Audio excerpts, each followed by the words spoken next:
Hey y'all, it's your girl Kay, and I'm on here to ask y'all a few questions, a question. So, do y'all think I'm wrong for wanting to give up my Section 8 voucher to go pay regular rent?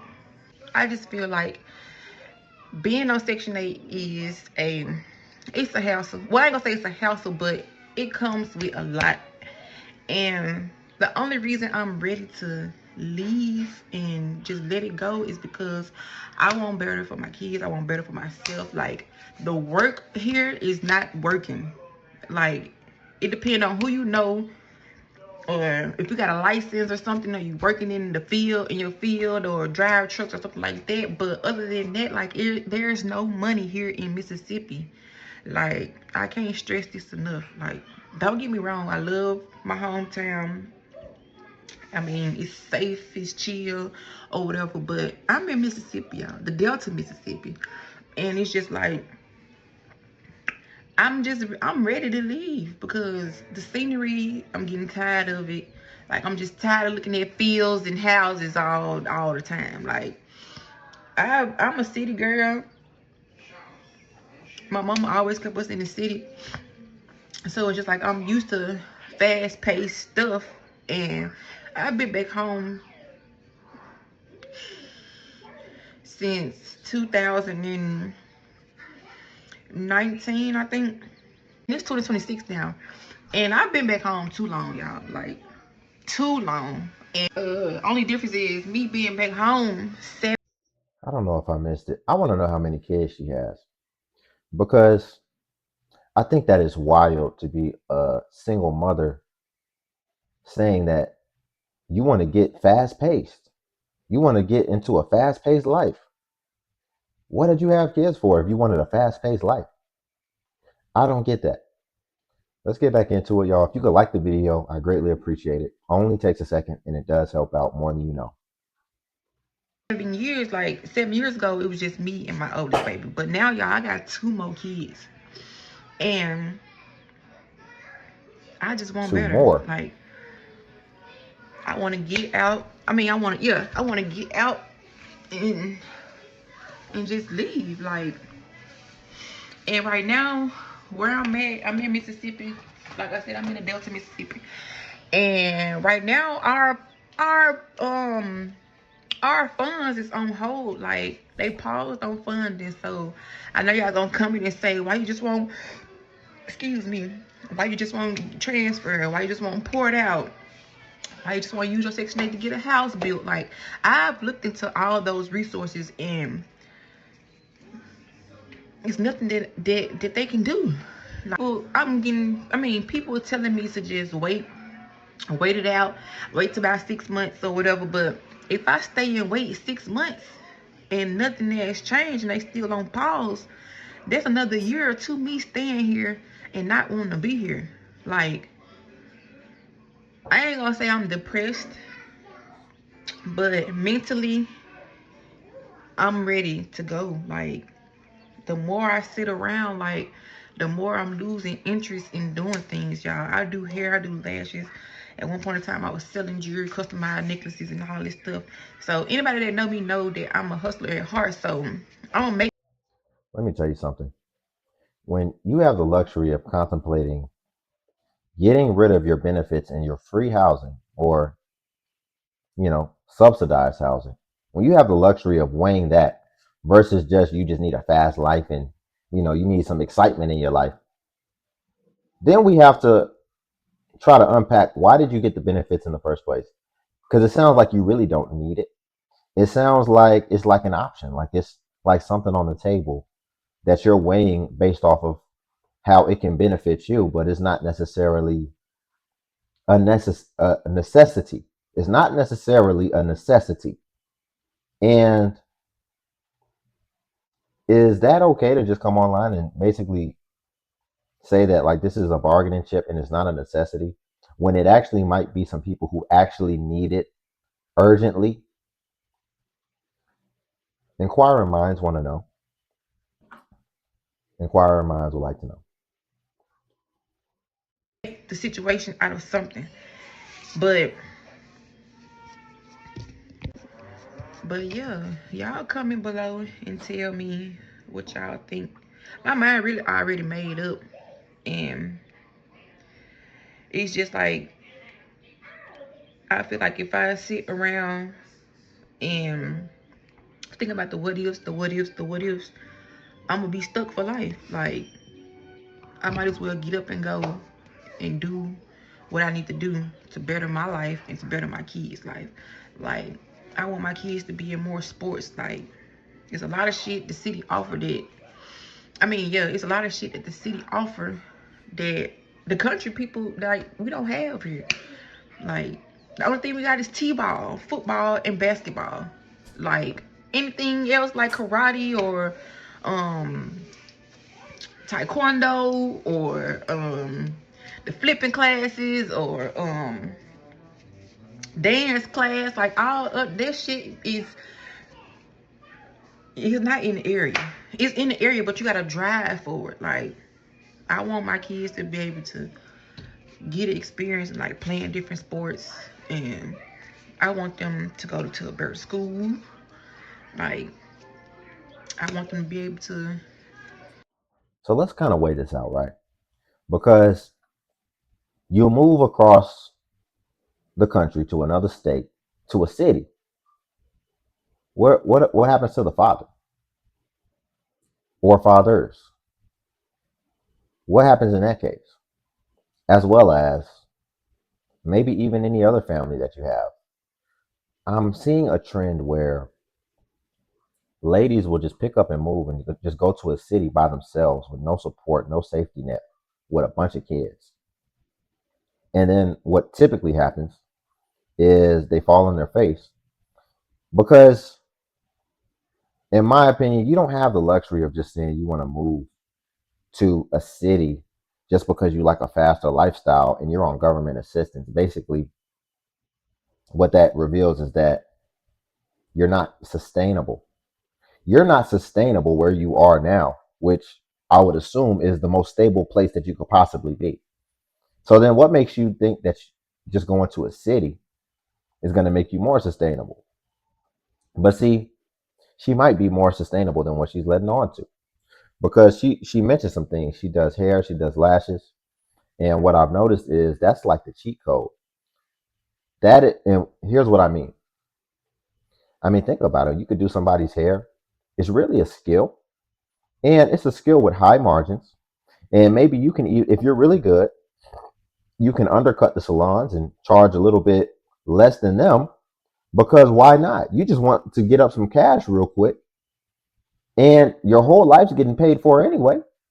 And most likely, you're going to charge cash, and that income's not getting reported anyway. So now I'm starting to see that like there is a blueprint to this. Learn how to do hair, learn how to do something that's because you'll be surprised. That is a very high in demand skill because there's a lot of people who like to get their hair done, and it's getting more and more extravagant, the type of things and the type of magic and witchcraft you can do with makeup and hair and lashes. You can pretty much transform somebody, but I digress. Enjoy themselves as kids. Like I'm tired of just going to the damn park and going to the damn trampoline park. Like it's nothing to do in Mississippi. Like I don't care what y'all say. Mississippi is strictly for retired folks. If you ask me, because it's a chill, it's laid back. Like you come back home when you got your shit together. Like I ain't got my shit together, and I ain't afraid to say it. Like I'm not where I want to be. I'm finna be 30 in June, y'all. 30 Really? with an 11-year-old. I'm gonna have an 11-year-old, a 5-year-old, and a 3-year-old. Like 11-year-old, 5 and I 3. needs to be pushing somewhere else, putting my shit back on the map, letting people know that I do hair, let people know that I do lashes. I could do dance class. I can do a lot more shit if I would just leave Mississippi. Like it's a lot of shit that I can do. But like I said, as long as I'm here in Mississippi, I'm getting discouraged. And I don't like that. Because I'm the type of person that pick up on something, I learn quick, hands on. My scenery is draining. It's drained. I'm drained. And not only that, do I wanna leave because my 3-year-old is having a lot of problems at school. And I'm thinking it's because he may be ADHD. And I know he may be ADHD because his mama ADHD. But I was raised on old times, so my mama just dealt with my behavior. Like between her, she just dealt with it. But nowadays it's different, and I think it's hard for parents to be okay with their kids having ADHD or autism or anything like that. But I really want to give my baby the proper help that he needs. And I don't like that he's being labeled as a bad child. Like he just can't control. I knew that's what it was. I didn't want to say it. She know her kids is bad, and she knows that she's probably not as involved as she could possibly be when it comes to that. I feel. I know she mentioned it, wanting to get them into sports and wanting to get them into all these things, but it don't take all that to raise a well mannered, well behaved kid. But you keep having them, and you're dividing up the time that you can actually focus on each particular kid. But here's what I'll say: I was surprised to find out she's pushing 30. She looks very young. Um, I thought she was like early 20s, like under 25. So kudos. But if we go back and take an inventory of those ages again, she said she has a 3-year old, a 5-year old, and an 11-year old. And based off the gap, just strictly between the 3-year old and the 11-year old, I kind of feel like it's no excuse. You had a kid very early on. It seems like it was about when she was like 18, she had a kid. So you saw what that was like, especially when you were just getting out into adulthood. So why you decide to have some more and not be into a stable structure with the father or fathers or whatever the case? I don't know. I don't know. But that's going to be difficult. And I would say, had she had just stopped at the 11-year old, she would be able to do just fine for herself in this world. But then she decided to go ahead and take on 2 other young ones. And ironically, she's on Section 8. So it kind of has me wondering, why did you restart all over again all of a sudden?